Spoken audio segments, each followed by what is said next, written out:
everyone. Welcome and thank you for joining us for today's pumps webinar. Today's webinar is focused on choosing the best pump.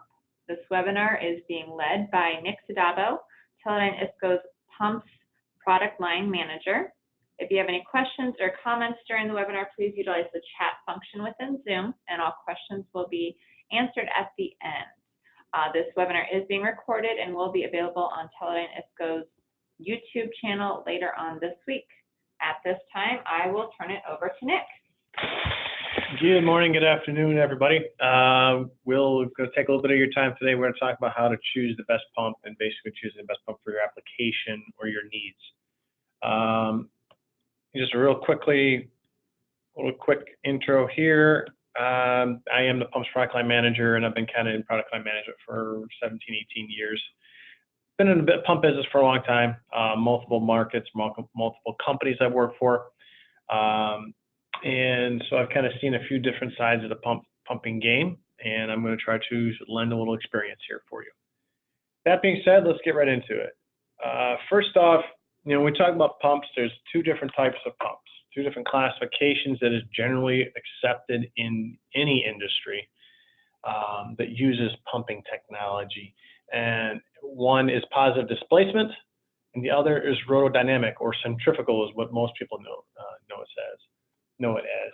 And centrifugal pumps use a rotating impeller or blade to pull a vacuum in and then send the fluid out at a higher pressure. And then positive displacement is just drawing the fluid in and then forcing it out, not changing the pressure at all. We're going to stay focused on the positive displacement type pumps today, but I will tell you that a lot of the questions and considerations and discussions we have today could definitely be applied to centrifugal pumps. If your organization is needing rotating pumps, you could definitely have the SDs follow the same process. So what I want to do today is just kind of show a step-by-step process and a method to which you can ask yourself questions about what you're going to need and help narrow down the type of pump, the things you need on your pump, and any other extraneous pieces of information. Will these questions cover everything? No, they won't, because there's millions of questions that could be asked in many different forms or shapes or manners. But we will try to cover some of the most important ones that we feel that are applicable to the application. So as I said, there's a bit of a selection process, more of an I call it kind of a organized process. And one thing, the reason why you want a bit of a step down process is there's way too many options out there to move fluid. And you have different types of pumping technology, different shapes, different flavors, different factors affecting them, different materials, different everything. So we want to kind of take this in more of a structured approach, okay? So when I look at this, I like, the process. I mean, we can call it a process, the pump selection process, whatever you like.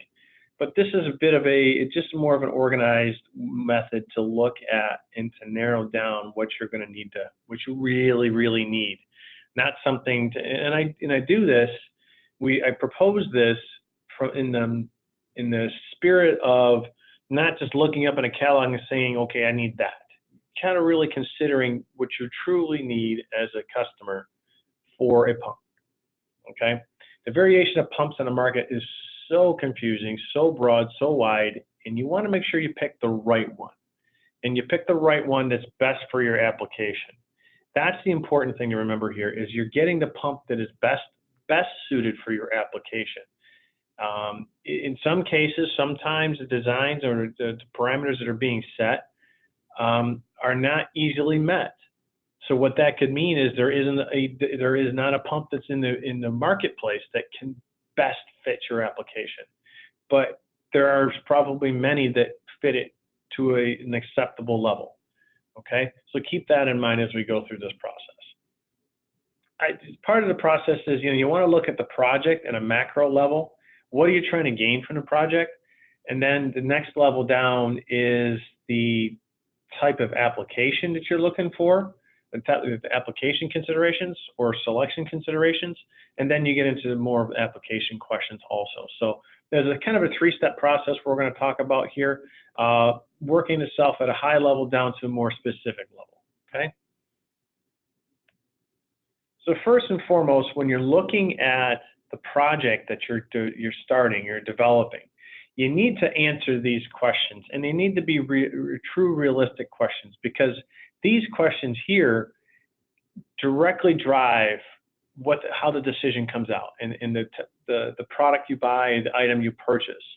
And these have to be unwavering answers.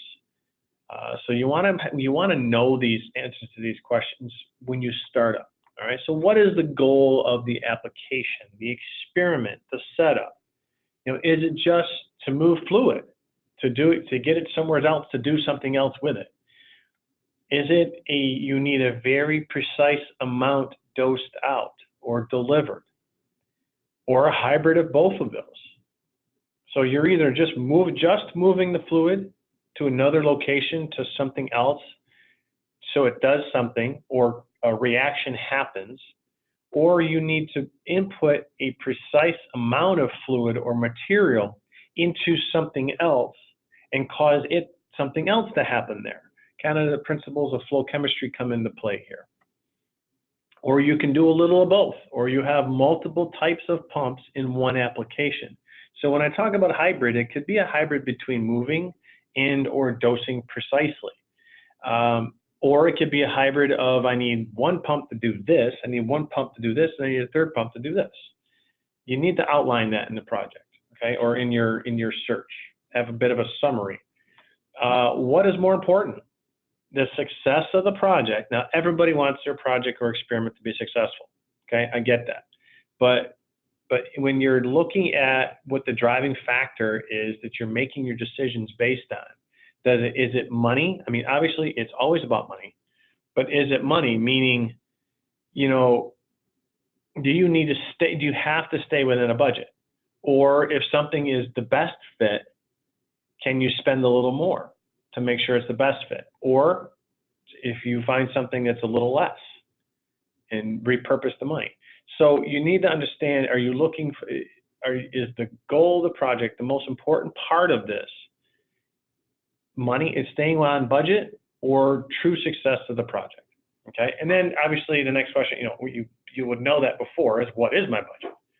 But then, you know, as you're kind of going through here, the vendor's question is kind of cart before the horse, but also something you need to understand. Are there vendors that you don't want to consider? Are there vendors you don't know? Are there vendors out there you've dealt with previously and you're going to go to them first? You know, what are you looking for in a vendor? Are you looking for a true relationship? So the vendor works with you to find the most appropriate solution for you? Or you just want them to be, hey, just send me my stuff. I mean, it's two different types of relationships there, and that's important to understand. And you need to be upfront with the vendors also on that also. You know, and what is the timeline? When do I need the pump? Sometimes, you know, if I come down to a specific type of a pumping technology with all these different features on it, it might take a lot longer to get it. Does the timeline make a difference to me? And maybe should I say, okay, I can sacrifice this feature because I need it quicker? I mean, these are decisions that have to make. It's like this big decision tree. You know what types of pumps you're looking for. I mean, that's going to come out at the end here. So once you've kind of got your project outlined or your project parameters that you're looking for the pump to be part of, then you move into the installation part of it, okay? And it's important to understand the installation and where the pump's going to be, what's the environment it's going to be in, how is it going to be set up. For instance, you know, what type of process? Is it an R&D process that's tabletop lab based, or hood based? Is it a large scale pilot plant? Or is it for production of small batch or large batch products? You need to understand that, and that needs to be clear, not just for you understanding it, but also for the people you're buying the pump from need to understand the type of process you're putting it into. And then how much room? I mean, do you have space constraints? You know, I know if it's a lab-based project or even some pilot plants, you don't have a lot of room. I've seen some pilot plants that I'm amazed at how well they're engineered because of just how tight every space is and just easy, you got little slots for workability and that's about it. So that has to be understood. But consider when you are thinking about that, and that's a factor in your decision, can you think out of the box? Can you, if I know there's pumps out there that work horizontally. So if they're a vertically oriented pump, you could turn it sideways and it'll still work, or turn it upside down, or however. They're out there. And then understanding what the dimensions of the pumps you're looking at. So obviously, you're going to have certain shapes and sizes to specific types of pumps. Typically, your reciprocating pumps are lower profile but longer. So they're not very high, but they're long and deep. Some of your syringe pumps are very tall, very vertical, but and some are deep, some are not. So you want to kind of consider how much space you have. You also want to look at, what is the material that's being pumped? Is it aggressive or is it corrosive? When you're looking at something like that, for highly caustic liquids, you would have a special type of metal that you'd use. In some cases, Hastelloy works fine there. Other cases, you'd have to move up to titanium. And then sometimes a caustic fluid can cause titanium to leach. You need to look at the fluid that you're dealing with and the materials that are offered for materials of construction. So to match up if that material will cause any problems or be leaching or any impurities that get put into the fluids. So that's a major consideration. And do not forget, when you're thinking about that and you're looking at the metals of construction, you want to make sure that the complete fluid path is considered for materials of construction. So if it's a continuous flow system, and you have a couple pumps and you have valving in the middle, you want to make sure that the valving and the valves and the piping is also that same metal. So that's something that a lot of people do overlook and do not consider. Another part here is, does the fluid need to be heated? That's another type of an installation, whether it be on the pump or around the pump, or cooled, same way. Okay, but you want to consider that you have to look at this and put all these pieces down, because some pumping technology can't function in those types of environments. Okay. Other questions about the installation is, does your fluid have particulates? Will it be rough on the fluid path? Will it be rough on the seals? Will it be rough on the diaphragms? And if so, that may limit the type of materials you can use for the fluid path, or it also can limit the type of pumping technology that is best suited. And again, when you talk about particulates in fluid or materials, you want to be very cautious about the type of pump you use, because a lot of pumping technologies out there take advantage of check valves. Check valves historically gum up and stick up and have to be cleaned all the time. So if you're okay with that, or that's part of your regular maintenance, that's not an issue. But if it is or isn't that part of your regular maintenance, you need to consider that into your selection process. The viscosity of fluid, same thing, kind of going along the same lines as far as particulates goes.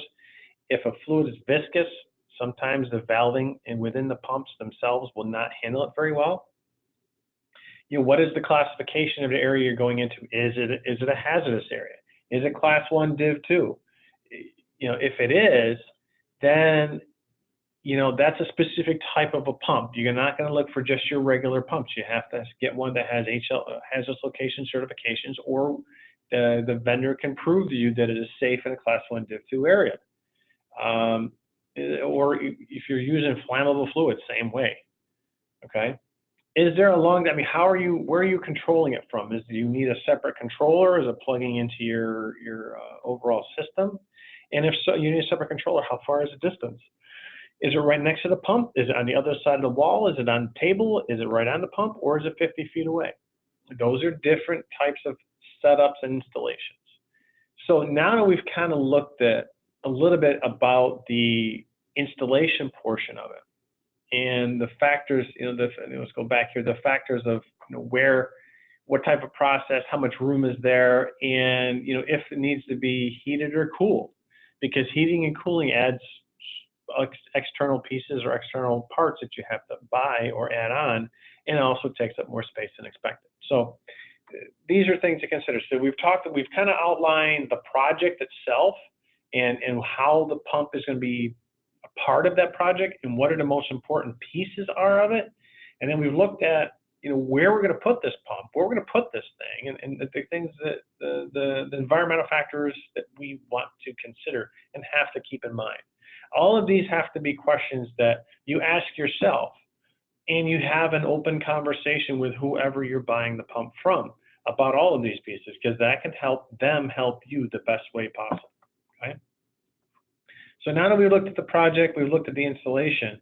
This is when we get into the nitty-gritty and probably the most important part of the process, as I call it, is understanding variabilities within the application that can affect design or the model or the style of pump you're using.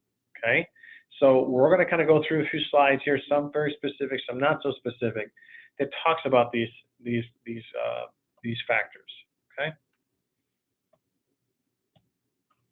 So first, flow rate. All right, you got to move the pump, right? You got to move the pump. Excuse me. You have to move the fluid or material. So you need to establish what the flow rate is that is optimal for your needs. In many cases, you just need to move fluid from here to there. You need to move 800 milliliters of it from place A to place B. Okay, that's easy. That's one type of setting the flow rate or flow rate consideration versus if a precise amount of material has to be dosed to cause a specific reaction to happen. In that case I just described there, you're going to be most concerned about precision and accuracy about how much you're dosing the material or what you're dosing. And when we look at the world of pumps, there are many pumps that are accurate as far as what they dose, but some of your most accurate are your syringe pumps. I'm not talking about the tabletop syringe pumps are very accurate, but there are stand-up full piston syringe pumps, and some of them out there get down to 0.3% accuracy of the flow point that you set. So if you're setting you need 100 milliliters a minute, that pump guarantees that it is within 0.3% of that rate consistently and all the time. Okay, so precision and accuracy, if that's important to you, you need to look at that style of a pump. Obviously, when you're looking at a reciprocating pump, kind of like a train engine, etc., those pumps are just regular, steady, just like a heartbeat, bang, bang, bang, bang, bang. So you're going to get pulsation, you get movement, and there should be no variability in the flow rate, but there could be at times. As most of you know out there, incorrect flow rates can affect the results of the application. You either, if the pump is out of calibration, in some cases you have to make sure you calibrate the pump periodically. And it's not dosing the precise amount that you need, you could be wasting a lot of material and causing reactions to happen that you do not want. So you need to determine the flow rate you need, and the questions about the flow rate are, am I just moving the pump? So how fast do I want to move it? How much time do I want to move it for? Or you need to be very precise and accurate? If so, then that's the trump card here. So that's the card that takes, if you tell me you need to be precise and accurate, also you're worried about dosing a certain amount of time, etc. Being precise and accurate is the driving factor in how you choose the next pump, because that will be the probably most important deciding factor, other than chemical compatibility, of course. Okay, you can change how a flow rate happens, because you can add a valve into the process, you can keep the valve open, partially closed, you can adjust the flow rate through the pump, or you just change the viscosity of the fluid, meaning if it's a gummy type substance and you want it to move faster, it has a faster rate, you heat it up so it gets more viscous. Okay. Incorrect flow rates can be detrimental and negative to the success of a project. Okay, so flow rate is the first thing we should probably look at. Okay. Right next to flow rate is pulsation. Pulsation within a process, within a flow, can affect the success of a project. Meaning, if the flow is pulsing beyond normal acceptability or acceptability that the material that you've designed in the project, then you could conceivably lose and damage a lot of material. Certain types of technology have the specific flow rate or specific pulsations that are acceptable. And if pulsation is your #1 driver, or lack thereof, if you need just a steady stream, there's 2 ways to look at that. You can add a pulse dampener into the flow path, whether it be within the product itself or directly after it. That'll help to a significant standpoint. But there are pumps out there that are designed to be pulseless. Again, I can think of a few syringe pumps out in the marketplace that are designed to be pulseless.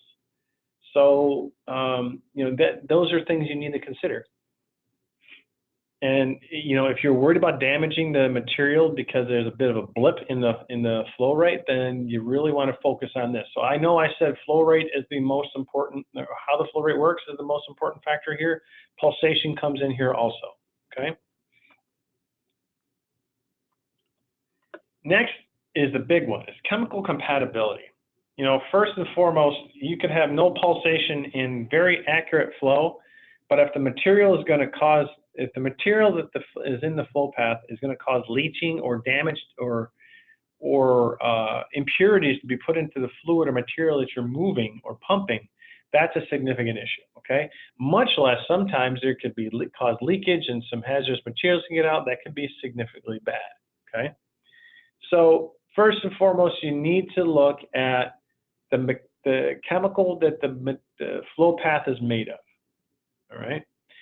And, incorrect chemical compatibility can affect the life of the pump, but it also can cause safety issues or even, material integrity issues. So there's a lot of different types of materials on the market. Many of them are designed to be chemically compatible to caustic or aggressive liquids. Hastelloy, titanium are some big ones for that.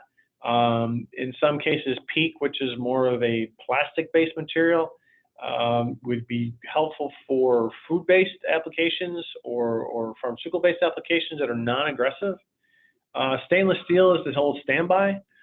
Sometimes people line the fluid path in different types of pumping technologies with Teflon. That can work also.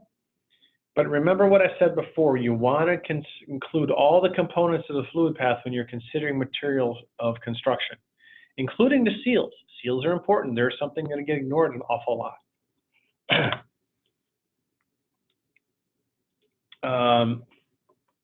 Secondly here, another part about chemical compatibility, concentration of the fluid.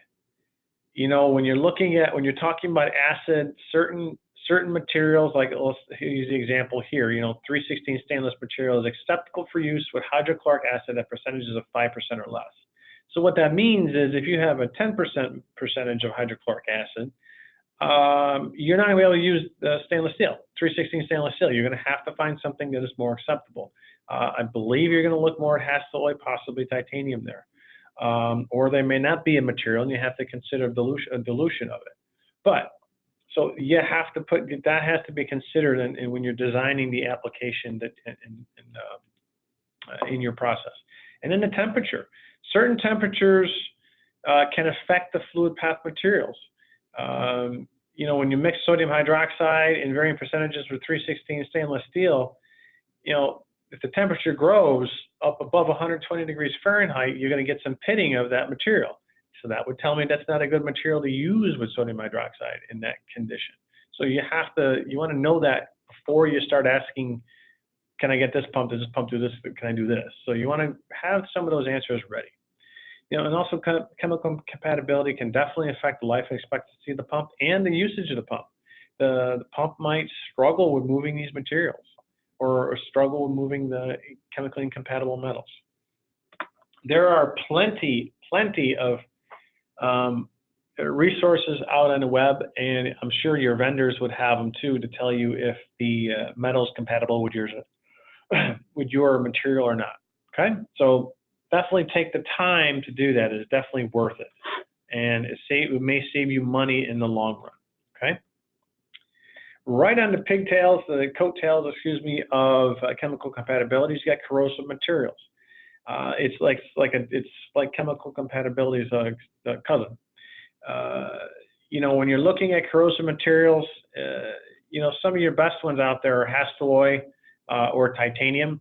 There are other types out there in different types of pumping applications, but you want to always check the corrosion chart online. There's a ton of them on the line for reference for chemical compatibility and corrosive compatibility. Okay. So as we're kind of hitting into the home stretch here, you want to look at other things that other installation application questions you want to factor into your search and narrow down, okay, and answer this group of questions.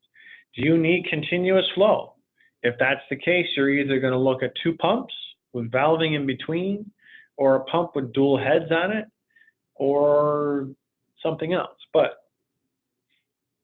if that's the case and you do need continuous flow, you need to make sure your budget can handle that. I wouldn't go out there expecting to pay a certain amount of dollars for continuous flow and then come to find out, well, the only way it can be done is with 2 separate pumps. Well, you want to make sure you plan ahead for that. What other equipment do you need? Are you going to need a reactor? Are you going to need a pressure pot? Are you going to need valving? Are you going to need a flow meter? Are you going to need pulse damper? Or do you need a transducer? So you want to make the list. I know the pump is just one of the things you'd be sourcing, but you want to make sure you have that list and see how they all interact with the types of pump that you're working with to make sure that they'll fit with it, they'll functionally well, and the setup you've designed won't negatively impact the performance or the long-term use of the pump, okay?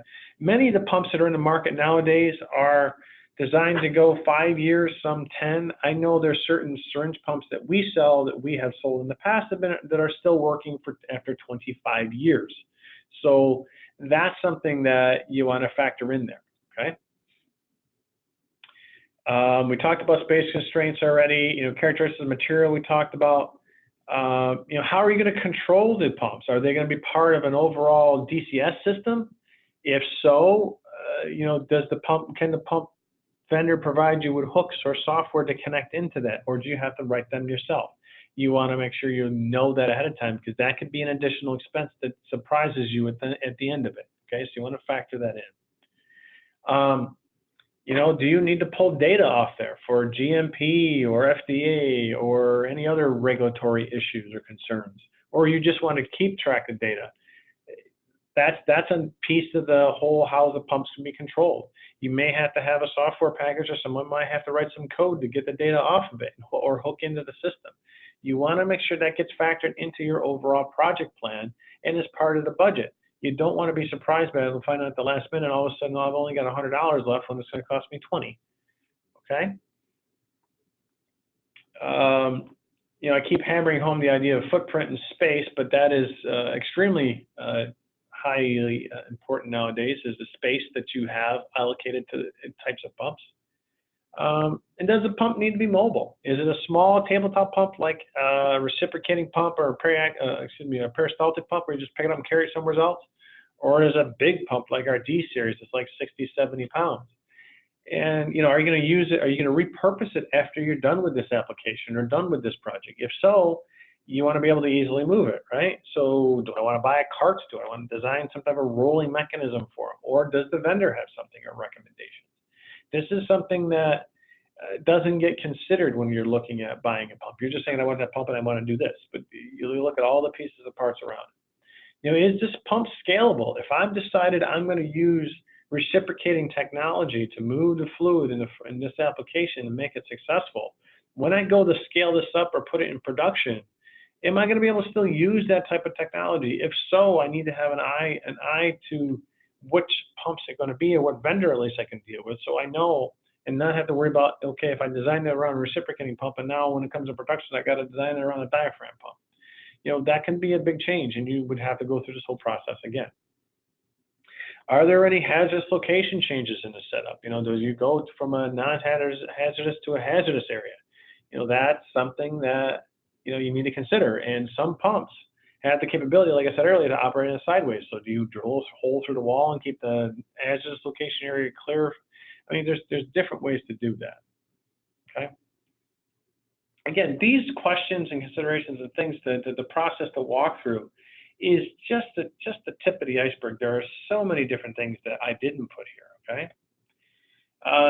Just a heads up, there are additional resources out there. I mean, we have a website that has a lot of technical information on it, application notes. I'm a big fan of Google Scholar and just punching in the type of word or application I'm doing and just seeing how others are doing this or working it. And then obviously, if you ever need our help, we have hundreds of years of engineering application experience here within our organization, okay? So with that, I'm going to kind of wrap up with just a few questions that I've had in the past that came across. First off, I was asked previously, out of between peristaltic and diaphragm pumps, what would be better for prep GPC columns and chromatography? In reality, the best pump for that is more of a reciprocating pump.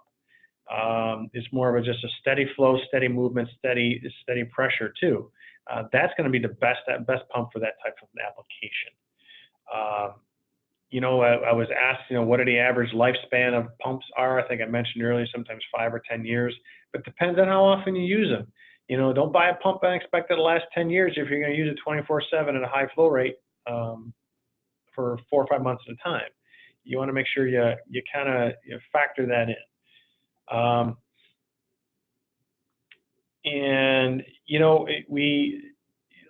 I hope based out of what I've just talked about, you've kind of pulled some things out of there. You'd be able to create your own type of a questionnaire that you can design to follow this kind of a flow to come down to, okay, I am narrowed it down to, I need this, this, and this, or this type of pump, this feature, etc.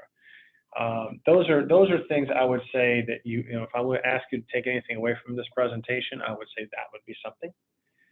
So with that, I'm going to kind of put it out there to questions now. If anybody else has any new questions coming in.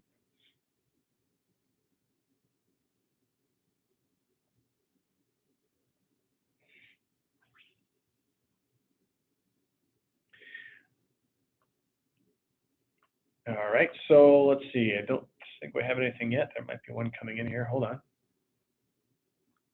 And while we take a moment, I do want to remind you, we're always looking for feedback on our webinars.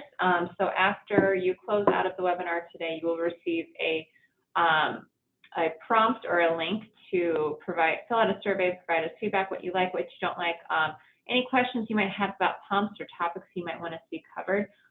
That's all very valuable. We want to make sure that these are productive uses of everyone's time and that everyone's walking away learning new information. So please take some time and provide us with some feedback at the end of the webinar. One question has just come in: is do you have any pumps for Class 1 Div 1 or in a NEMA 4X location setup? I would say that because of the hazardous areas, the extremely hazardous area of Class 1 Div 1 would be one of your best ways to handle that is you could encase the pump in a NEMA 4X or an explosion-proof box, and I know there's vendors out there to do that. That way, if there is an arc or spark from the pump itself, it's contained within that box. I would say because there's so many moving parts on pumps, we definitely don't have one that goes Class 1 Div 1, but there are a few out there. But given the different types of technology and the speed and everything they move at, I would want to make sure no matter what, whether they say they're Class 1 Div 1 certified or not, I would want to make sure I put it in a box anyways, just to protect myself and have a redundant protection against that. I know that's definitely something that comes into play when you're talking about rotodynamic pumps too. They have to be somewhat protected also. Do we have any other questions out there?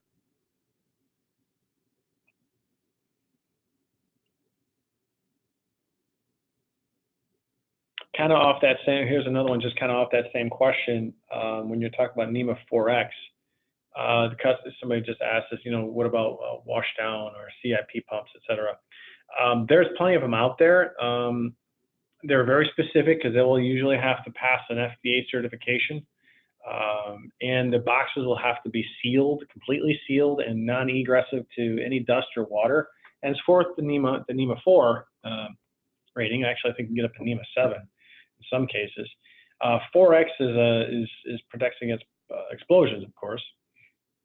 But there are pumps out there that have the washdown capability. You just want to make sure you ask your vendor that question and have them show you the certification or some type of testing results, because but boxes and crevices can sneak up on people. And if you're putting a whole washdown solution on the pump, you need to make sure that you're not letting any of that material inside the pump itself. Okay. Do we have anything else out there? No?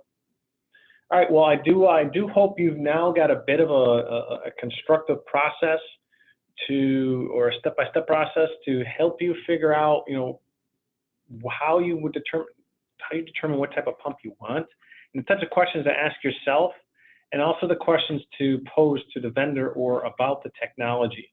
We could have directed this presentation more towards, specifically talking these types of technology. And in the slide deck that you'll see some slides there. I just didn't cover them today. I wanted to focus mostly on the questions, because I think if you realistically ask yourself the right questions, you will get to the answers you need to, and the technology that you need will fall out in front of you, because there are specific limitations for each type of technology. So with that, I want to thank you for your time. Thank you for your attention, and I really hope that this has been helpful. And if you have any questions, or you have some topics you'd like me to cover or even ask me about, feel free to drop us an email. I would love to hear from you. I'd love to see if there's some things I haven't answered that I can help with, even if it's not anything to do with our pumps, if it's just pumping in general. We're part of the pump industry, so we'd like to help everybody. Okay? So with that, I hope everyone has a great morning and a great day, and thank you for your time. Great, and thank you very much to Nick for presenting on this topic. Again, this will be available on our YouTube channel later on this week, and the webinar slides will be available on our website shortly following that. So thank you, everyone, and have a great rest of your day.